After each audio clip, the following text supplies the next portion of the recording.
cup of commitment. So I'm outside for this, as you can see. Um, Here in Oklahoma, the snow has started to melt over the last few days.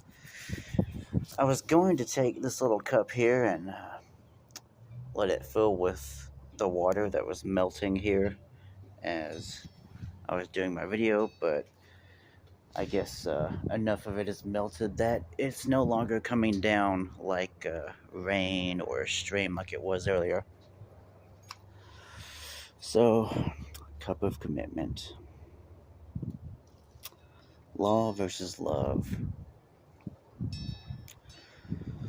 Well, the law tells you what to do, and law versus love, it reminds me of parenting, I guess.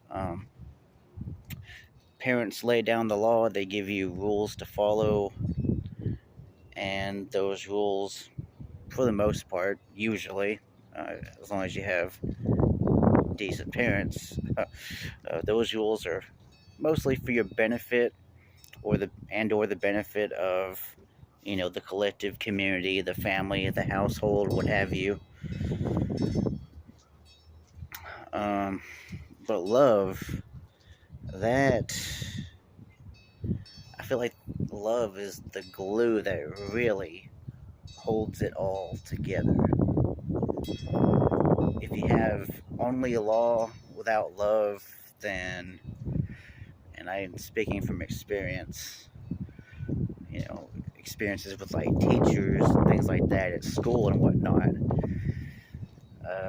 that tends to foster resentment. And when the people who are subject to your law, your rules, resent you and dislike you, hate you, etc., that's not really conducive to long-term, continuous functionality and order and peace and all that good stuff. So, the love that we receive from our parents, I think it ties into duty versus devotion.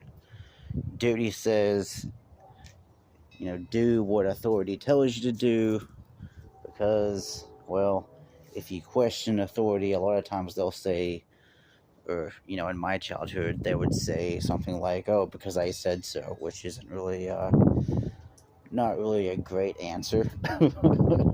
It's just kind of like might makes right type of thinking. And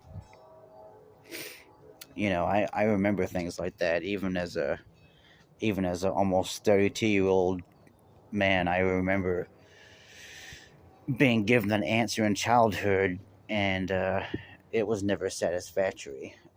It did not make me want to follow the law that they were laying down. I would do it out of a sense of duty, but that kind of answer would not lead to devotion. Now, devotion comes when, let's say someone like my dad. My dad, he was always so good to me, and he always has been. And if he needed help with something, he would ask me to help him. And 100% of the time, no matter how much I may initially feel like I don't want to do it, I would never even dream of saying no to his request for help. It's like I love and respect my dad so much that I have that internal devotion for him that even if I don't feel like doing something, I'm willing to lay down my feelings and sacrifice that to help him out, because this is my dad and I love and respect him so much. And there's just been a few people in my life who I've had that kind of relationship with. So, cup of commitment, it doesn't have to be about swallowing the poison or the medicine that's being offered to you. You can take it voluntarily.